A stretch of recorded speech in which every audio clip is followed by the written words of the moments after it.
Hey, thanks so much for stopping in. Chef Billy Parisi here with Heinen's, and I'm going to show you how to make a tasty zucchini caponata.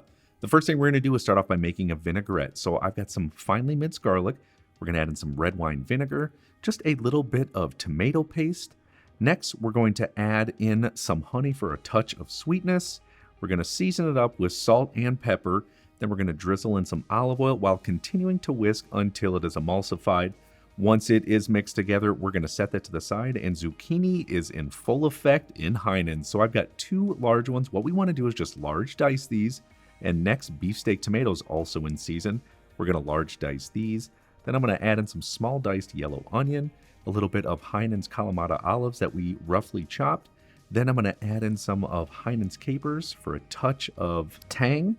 Now I'm going to add in some fresh chopped basil and some of Heinen's 24-month aged Parmesan cheese. Once that's in there, we're going to season it up with salt and pepper. Then we're going to add in our tasty tomato vinaigrette. Using a spoon or a spatula, just mix all of those ingredients together until combined. I'm just going to plate it up in a little bit nicer bowl. And then optionally, you can add in some toasted pine nuts.